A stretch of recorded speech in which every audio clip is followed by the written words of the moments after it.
എല്ലാവർക്കും ദേവികാസ് കിച്ചൺ റെസിപ്പീസിലേക്ക് സ്വാഗതം. ഇന്ന് ഞാൻ ഒരു സിമ്പിൾ റെസിപ്പി ആയിട്ടാണ് വന്നിരിക്കുന്നത്. വളരെ പെട്ടെന്ന് തന്നെ ഉണ്ടാക്കിയെടുക്കാൻ പറ്റിയ ഒരു ചിക്കൻ റോസ്റ്റ് ആണ്. അത് ഉള്ളി ഒന്നും വഴറ്റാതെ പെട്ടെന്ന് തന്നെ ഉണ്ടാക്കാൻ പറ്റുന്നതാണ്. കൂടാതെ ഞാൻ ഇതിലൊരു സീക്രട്ട് ഇൻഗ്രീഡിയൻറ്റ് കൂടെ ആഡ് ചെയ്തിട്ടുണ്ട്. അപ്പം വീഡിയോ സ്കിപ്പ് ചെയ്യാതെ എല്ലാവരും മുഴുവനായിട്ടും കാണണേ. അപ്പം നമുക്ക് എങ്ങനെയാണ് ഈ സിമ്പിൾ ചിക്കൻ റോസ്റ്റ് ഉണ്ടാക്കുന്നതെന്ന് നോക്കാം. നമുക്ക് ചിക്കൻ റോസ്റ്റ് ഉണ്ടാക്കാം. അപ്പോൾ അതിന് വേണ്ടിയിട്ട് ഞാനിവിടെ 1 കിലോ ചിക്കനാണ് നന്നായിട്ട് ക്ലീൻ ചെയ്ത് വെച്ചിരിക്കുന്നത്. ഇത് എല്ലോട് കൂടിയിട്ടുള്ള കഷ്ണങ്ങളാണ്. അപ്പോൾ ഇത് നമുക്ക് ഉള്ളിയൊന്നും വഴട്ടാതെയാണ് ഇത് ഉണ്ടാക്കുന്നത്. ഞാനൊരു പാൻ എടുത്തിട്ടുണ്ട്. ഇതിലേക്ക് ചെറിയുള്ളിയാണ് ഞാൻ ആദ്യം എടുത്തിരിക്കുന്നത്. ഇത് നമ്മൾ വഴട്ടിയിട്ടല്ല ചേർക്കുന്നത്. 20 ചെറിയുള്ളി എടുത്തിട്ടുണ്ട്, നീളത്തിൽ കീറി എടുത്ത് വെച്ചിരിക്കുകയാണ്. അത് ഇതിലേക്ക് ഇട്ട് കൊടുക്കാം. ഇനി ഇതിലേക്ക് ഞാൻ ഇഞ്ചി വെളുത്തുള്ളി പേസ്റ്റാണ് എടുത്തിരിക്കുന്നത്. അതും കൂടി ഇട്ട് കൊടുക്കാം. 1.5 ടേബിൾ സ്പൂൺ ഇഞ്ചി വെളുത്തുള്ളി പേസ്റ്റ് എടുത്തിട്ടുണ്ട്. ഇനി ഇതിലേക്ക് 2 പച്ചമുളക് ഇതുപോലെ ഒന്ന് കീറി എടുത്ത് വെച്ചിട്ടുണ്ട്, അതും കൂടി ഇട്ട് കൊടുക്കാം. ഇനി ഞാനിവിടെ 2 മീഡിയം സൈസിലുള്ള സവാള നീളത്തിലൊന്ന് അരിഞ്ഞു വെച്ചിട്ടുണ്ട്, അതും കൂടെ നമുക്കിതിലേക്ക് ഇട്ട് കൊടുക്കാം. ഇനി ഇതിലേക്ക് കുറച്ച് കറിവേപ്പില ഇട്ട് കൊടുക്കാം.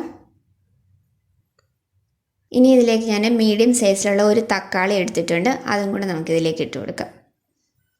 ഇനി ആവശ്യത്തിനുള്ള ഉപ്പും കൂടെ ഇട്ട് കൊടുക്കാം. ഇനി ഇതിലേക്ക് 1/4 ടീസ്പൂൺ മഞ്ഞൾപ്പൊടി, 3 ടീസ്പൂൺ മുളക് പൊടി, 2.5 ടീസ്പൂൺ മല്ലിപ്പൊടി, 1.5 ടീസ്പൂൺ ഗരം മസാലപ്പൊടി, 1/4 ടീസ്പൂൺ ഉലുവാപ്പൊടി, 1/4 ടീസ്പൂൺ കായപ്പൊടി. ഇതാണ് നമ്മുടെ സീക്രട്ട് ഇൻഗ്രീഡിയൻറ്റ്.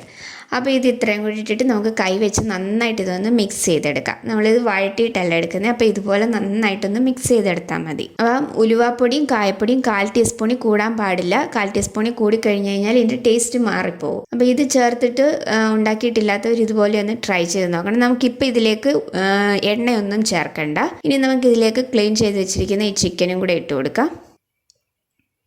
അപ്പോൾ ചിക്കനും കൂടി ഇട്ടിട്ട് നമുക്ക് അതും കൂടെ നന്നായിട്ടൊന്ന് മിക്സ് ചെയ്തെടുക്കാം. അപ്പോൾ ഇതിലേക്ക് നമ്മൾ വെള്ളവും ചേർക്കുന്നില്ല, അതുപോലെ തന്നെ എണ്ണയും ചേർക്കുന്നില്ല. ഇപ്പോൾ ഞാനതെല്ലാം മിക്സ് ചെയ്തൊന്ന് എടുത്തിട്ടുണ്ട്. ഈ ചിക്കനിൽ നിന്ന് തന്നെ നന്നായിട്ട് വെള്ളം ഇറങ്ങും. അപ്പോൾ ആ വെള്ളത്തിൽ തന്നെ ഇത് കുക്കായിക്കോളും. വേറെ എക്സ്ട്രാ വെള്ളം ഒന്നും നമ്മളിതിലേക്ക് ഒഴിക്കേണ്ട. അതുപോലെ തന്നെ നമ്മളിപ്പോൾ എണ്ണയും ഒഴിക്കേണ്ട. ഇതിനി റോസ്റ്റ് ചെയ്യുന്ന സമയത്ത് മാത്രം നമുക്കിതിലേക്ക് എണ്ണ ഒഴിച്ചു കൊടുത്താൽ മതി. അപ്പോൾ ഇതിനി അടച്ചു വെച്ച് കുക്ക് ചെയ്യാം. അപ്പോൾ ഇടയ്ക്ക് തുറന്നിട്ട് ഇളക്കി കൊടുക്കാനായിട്ട് മറക്കരുത്. പിന്നെ നമുക്കിതൊന്ന് തുറന്ന് നോക്കാം. അപ്പോൾ അതായത് ചിക്കനിൽ നിന്ന് തന്നെ ഇറങ്ങിയ വെള്ളമാണ്. നമ്മൾ ഒട്ടും വെള്ളം ചേർത്തിട്ടുണ്ടായിരുന്നില്ല, അതുപോലെ തന്നെ എണ്ണയും ചേർത്തിട്ടുണ്ടായിരുന്നില്ല. ചിക്കനിൽ നിന്ന് ഇറങ്ങിയ വെള്ളമാണ്. ഈ വെള്ളത്തിൽ തന്നെ ഇത് കംപ്ലീറ്റ് കുക്കായിക്കോളും. അപ്പോൾ ഇത് ഇടയ്ക്ക് തുറന്നിട്ടൊന്ന് ഇളക്കി കൊടുക്കണം. ഇളക്കി കൊടുത്തിട്ട് നമുക്ക് വീണ്ടും ബാക്കിയും കൂടെ ഒന്ന് കുക്ക് ചെയ്യാനായിട്ട് വയ്ക്കാം. അപ്പോൾ ഇനി നമുക്ക് തുറന്ന് നോക്കാം. ഇപ്പോൾ നമ്മളുടെ ചിക്കനൊക്കെ നന്നായിട്ട് വെന്തിട്ടുണ്ട്. അതിലുണ്ടായിരുന്ന വെള്ളമൊക്കെ നന്നായിട്ട് വറ്റിയിട്ടുണ്ട്. അപ്പോൾ നമുക്ക് ഇത് റോസ്റ്റ് ചെയ്യേണ്ടെന്നുള്ളവർക്ക് ഈ ഒരു സ്റ്റേജ് വരെ ചെയ്താൽ മതി. ഇങ്ങനെ യൂസ് ചെയ്യാം. ഹെൽത്തി വെർഷനാണ്. നമ്മൾ ഒട്ടും എണ്ണയൊന്നും യൂസ് ചെയ്തിട്ടല്ല ഇതുവരെ കുക്ക് ചെയ്തത്. അപ്പം ഞാൻ ഇനിയിപ്പം ഇത് റോസ്റ്റ് ചെയ്തെടുക്കാനായിട്ട് പോവുകയാണ്. അപ്പോൾ റോസ്റ്റ് ചെയ്യാൻ വേണ്ടിയിട്ട് ഞാനൊരു പാൻ ചൂടാവാനായിട്ട് വെച്ചിട്ടുണ്ട്. പാൻ ഒന്ന് ചൂടായി കഴിയുമ്പോൾ നമുക്കിതിലേക്ക് വെളിച്ചെണ്ണ ഒഴിച്ചു കൊടുക്കാം. ഞാനിപ്പം 1 ടേബിൾ സ്പൂൺ വെളിച്ചെണ്ണയാണ് ഇതിലേക്ക് ഒഴിച്ചിരിക്കുന്നത്. 1 ടേബിൾ സ്പൂൺ വെളിച്ചെണ്ണ മതി. അപ്പോൾ എണ്ണയൊന്ന് ചൂടായി കഴിയുമ്പോൾ ഞാൻ ഇതിലേക്ക് കുറച്ച് തേങ്ങാക്കൊത്ത് ഇട്ട് കൊടുക്കുന്നുണ്ട്. ഇത് ഇഷ്ടമുണ്ടെങ്കിൽ മാത്രം ചേർത്താൽ മതി. ഇവിടെ ഞങ്ങൾക്ക് ഇഷ്ടമായതുകൊണ്ട് മാത്രമാണ് ഞാനിത് ചേർക്കുന്നത്. ചെറിയൊരു പിടി തേങ്ങാക്കൊത്ത്. അപ്പോൾ അതും കൂടെ ഇതിലേക്ക് ഇട്ട് കൊടുക്കാം.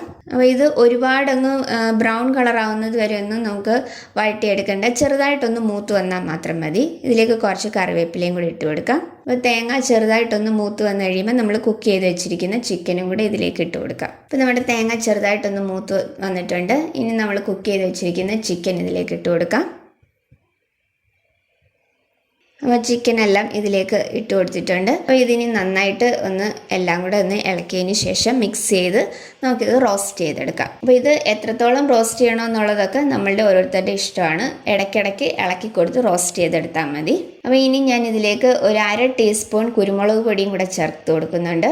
അപ്പോൾ അതും കൂടെ ചേർത്ത് കൊടുത്തിട്ട് എല്ലാം കൂടെ ഒന്നുകൂടെ ഒന്ന് മിക്സ് ചെയ്തെടുക്കാം.